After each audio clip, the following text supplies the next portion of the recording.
নমস্কার, বড়দের প্রণাম, ছোটদের ভালোবাসা জানিয়ে আজকে নতুন একটা ব্লগ শেয়ার করছে। তোমাদের সবাইকে স্বাগত সুজাতার সংসার। আশা করি তোমরা অনেক অনেক ভালো আছো, আমিও ভালো আছি। এখন ঘড়িতে বাজে 7টা, 7:30, আর কি শুভ সন্ধ্যা বলতে পারো।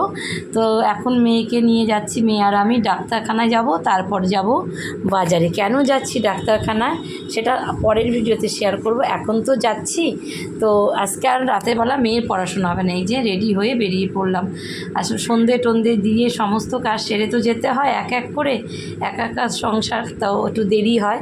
তো দেখো আমরা বেরিয়ে পড়েছি। আমাদের বাড়ির সামনে অল্প একটু লাইট ছিল, যেই রাস্তাটা দিয়ে যাচ্ছি লাইটটা অত জোরালো না, একটু অন্ধকার অন্ধকার। তো যেমন যতটা পেরেছি ততটা আমি তোমাদের সাথে শেয়ার করছি। দেখো এখন যাব টোটো স্ট্যান্ডে, ওখান থেকে টোটোতে উঠবো। কিছুটা এগোলে এখনও আমাদের বাড়ির সামনেটায় রয়েছি, ওই যে বেশি আলোটা আসবে সেখানে থেকে দুপা এগোলেই টোটো স্ট্যান্ড।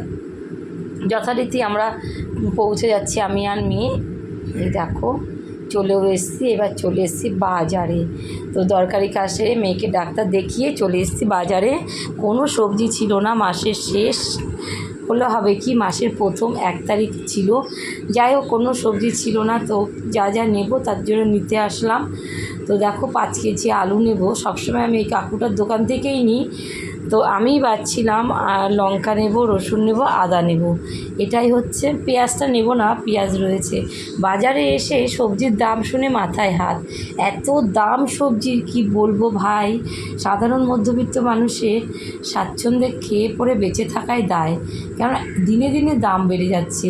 কিছুদিন আগে আমি 30 টাকা কেজি আলু নিয়ে গেলাম, তো আজকে 35 টাকা একটা আছে, 40 টাকা একটা আছে। 40 টাকা ওটা চন্দ্রমুখী। এর আগে একবার নিয়েছিলাম চন্দ্রমুখী আলুটা, ভালো লাগে না, যাকে যার যেটা ভালো লাগবে সে সেটা নেবে। তো আলু টালু নিয়ে তো কাকুকে বললাম একটু আদা দাও। আদা আমার পেস্ট করা রয়েছে, আর অল্প কিছু নেব। আর নেব তোমার রসুন নেব 100 গ্রাম। খুব একটা তো লাগে না, অনেকটাই। যখন আগে আমার শ্বশুরমশাই কাঁচা রসুন খেত তখন 1 কেজি করে নিতাম। এখন যা দাম, তো আগেই মাথায় হাত। 300 টাকা কেজি, বুঝতে পেরেছ? 1 কেজি রসুন মানে 300 টাকা। সেই জন্য 100 গ্রাম নিয়েছি। তো মাছ মাংসের তো না, মাংস খেলেই বেশি লাগে, রাখি ঘরে, যখন লাগে তখন ব্যবহার করি আর কি। এদিকে 1 ঝাঁকা আলু বাছা হলো, আরও 1 ঝাঁকা বাছতে হবে, 5 কেজি টোটাল।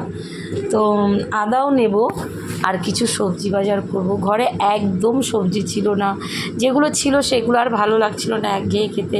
বাজারে এসে দেখি সব একঘেয়ে সবজি, কি খাবো আর কি না খাবো, এটাই হচ্ছে চিন্তা। রান্নাঘরে আসলে মাথায় হাত উঠে যায়, কি দিয়ে কি করব। কিন্তু কিছু তো করতেই হবে, সামনে তো সাজিয়ে দিতেই হবে।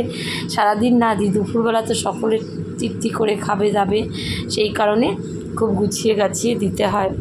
তারপরে মেয়েকে নিয়ে তো আসলাম।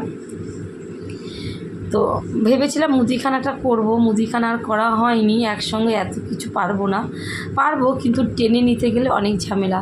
তারপরে এই কাকুটার দোকান থেকে নিব, কুমড়ো নিলাম আর কি, 500 কুমড়ো নিলাম। বাঁধাকপি সেও 50-60 টাকা কেজি। তো নিয়েছিলাম 500 দিতে বলেছিলাম, তা কাকু দিয়ে দিল আমার 750। বুঝতে পেরেছো কত দাম। এই কাকুটার দোকান থেকে সব নেব। জলপাই নেব, তারপর শশা নেব, আর হচ্ছে তোমার কী নেব, পেঁপে এখানে পছন্দ হলো না, তো নেব না। আর গাজর নেব, আর বেগুন 120 টাকা কেজি, বুঝেছো? ওই ট্যামা বেগুন, তার দাম শুনে মাথায় হাত। তো সামনে পুজো, এই জন্য সব কিছুর দামই বাড়িয়ে দিয়েছে। কেন বলো তো? ব্যবসাদাররা সকলকে এত পরিমাণে চাঁদা দিতে হচ্ছে না, চাঁদার ভয়ে সাধারণ মানুষের কাছ থেকে, আমাদের কাছ থেকে নিয়ে আমাদেরকে চাঁদা দিচ্ছে। সেটাই হচ্ছে বড় কথা। অনেক জিনিসের দাম বেড়ে গেছে, যারা বাজার করে তারা জানে জিনিসের কী দাম। বিশ্বাস করবে না, আমি 500 টাকার মধ্যে বাজার করেছি, আমার সবজির ব্যাগ ভরেনি। এর আগে যখন বাজার করতাম 500 টাকায় অনেক সবজি নিতে পারতাম। যাই হোক, এই যে গাজর নিচ্ছি, তো কুমড়া নেব, ঝিঙে নিয়েছি এক কাকুর কাছ থেকে, ওটা সেটা ভিডিও করা হয়নি। আর এই বেগুন নেব, বেগুন 500 দিচ্ছিল, আমাকে 500 দিতে হবে না, 300 মতো দাও। তো এই বেগুন কটা নেব, তাও অনেকটা দাম হয়ে যাবে। আর বাচ্চারা সব সবজি খায়ও না, তো তো শ্বশুরমশাই আছে, আমাদের তো মাছ মাংস হলে হয়ে যায়, কিন্তু শ্বশুরমশাইয়ের সামনে মাছ মাংস দিয়ে দেওয়া যায় না। উনি যেহেতু মাংস খান না, তো ওনাকে খেতে দিতে গেলে খুব বুঝে টুজে দিতে হয়। এই একটা ঝকমারি, বুঝতে পেরেছো বন্ধুরা?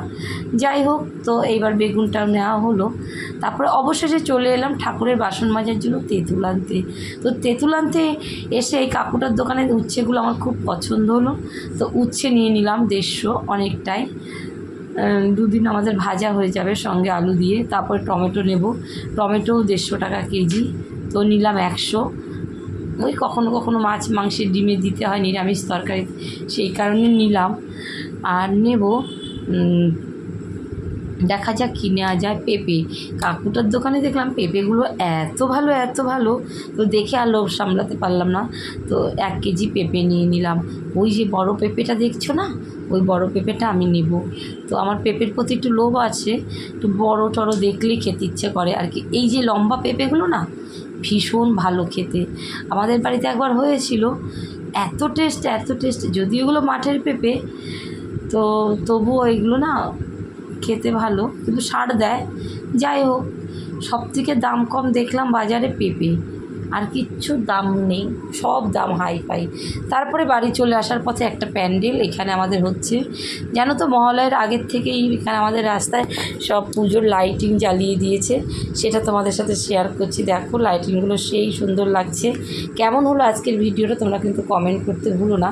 যদি ভালো লেগে থাকে প্লিজ চ্যানেলটা সাবস্ক্রাইব করে পাশে থেকো, একটা লাইক দিয়ে দিও, আর ছোট্ট একটা কমেন্ট করে থেকো কি যেখান থেকেই দেখছো আমার ভিডিওটা, তোমরা সকলে কিন্তু একটা সাবস্ক্রাইব করে পাশে থেকো, আর আমাকে অনেক অনেক সাপোর্ট করো যাতে আমি এগিয়ে যেতে পারি। দেখো পুজো এখনও কতদিন বাকি, এখনই রাস্তায় পুজো মনে হচ্ছে, আর লাইটিং জ্বলছে, তো পুরোটা শেয়ার করতে পারলাম না, থাক আরও শেয়ার করব পরে। তোমরা অনেক ভালো থেকো, সুস্থ থেকো, সাবধানে থেকো।